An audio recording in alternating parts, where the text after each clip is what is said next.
all the chapters who have gathered here from Europe. And thank you very much for what you've done. The NDC proudly values your contribution towards the running of the party and the brilliant perspectives you bring to the table on essential governance matters. And for those of you who are not here, we had a very fruitful meeting with the executives this morning. We briefed them on what was going on back home, and they also raised some of their concerns to us. The party also acknowledges your concerns about participation in elections and governance. Of particular concern to you have been the constitutional impediments to persons holding dual citizenship and their occupation of some positions in government in Ghana. Only a few weeks ago, we suffered what we considered grave injustice when our Member of Parliament for Asin North was thrown out of Parliament by the Supreme Court on grounds that we find entirely unsatisfactory. I previously indicated that one of the things I will do when elected president in 2024 will be to fast-track the clarification of the constitutional provision on allegiance that bars our dual citizens from holding some offices in Ghana.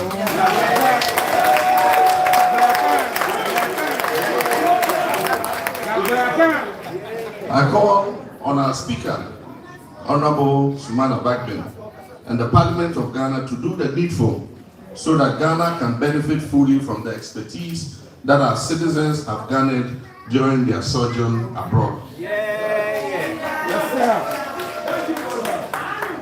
Another matter which I know concerns you and on which I would like to offer some clarity concerning NDC's position is ROPA. We in the NDC have not been opposed to ROPA in principle. We have kicked against the potential of selective and inequitable implementation of ROPA that lends itself to exploitation by the incumbent party and to the unfair detriment of opposition parties.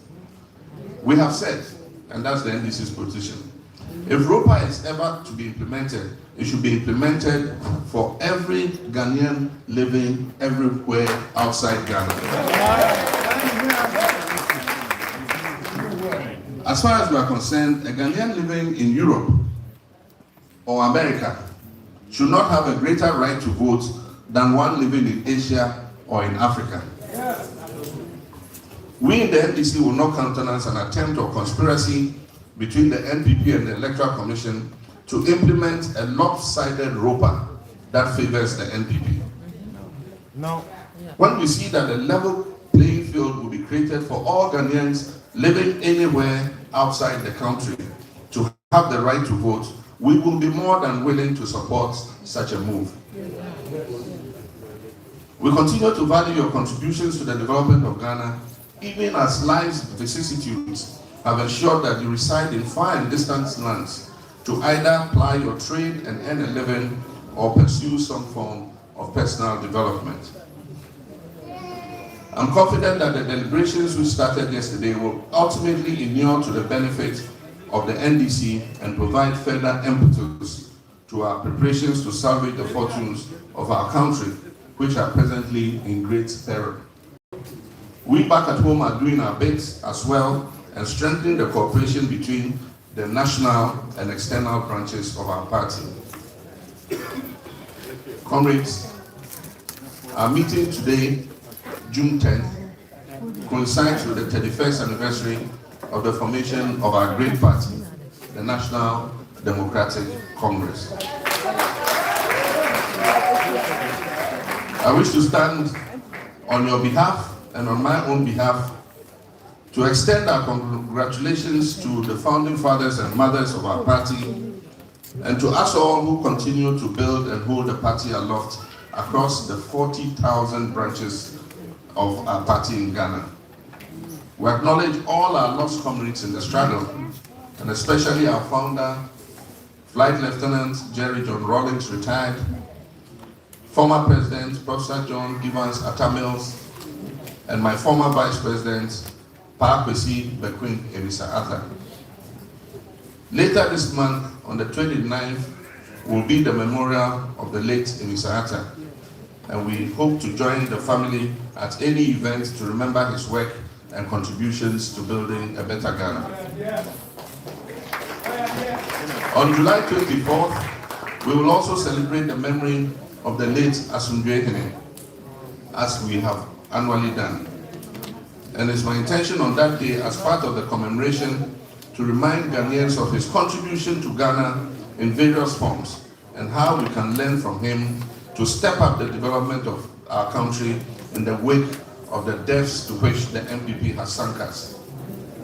Together with his family and the people of Keita, and we're still in consultation, and the larger NDC family, we must hold a gathering in November to celebrate the memory of our late founder, Jerry Rawlings, in his own native town of Keita.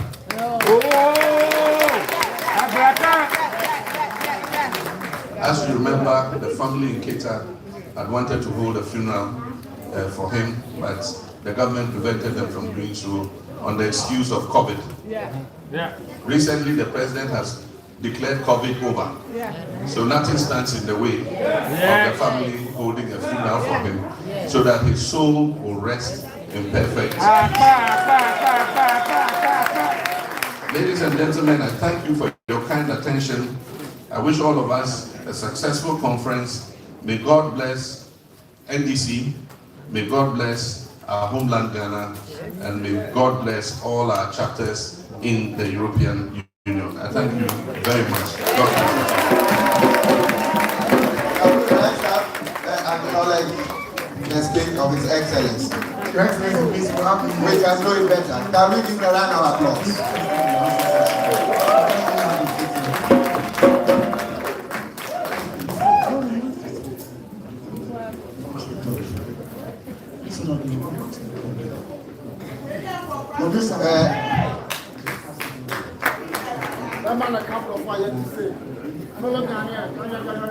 Please, shall we take our seats? Thank you very much. Secretary, if you are here, please come forward. Secretary. Ghana chapter secretary, please come upstairs.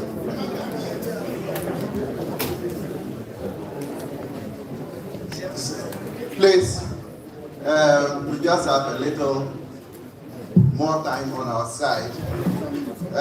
We will take 2 questions from this side first, or the first 2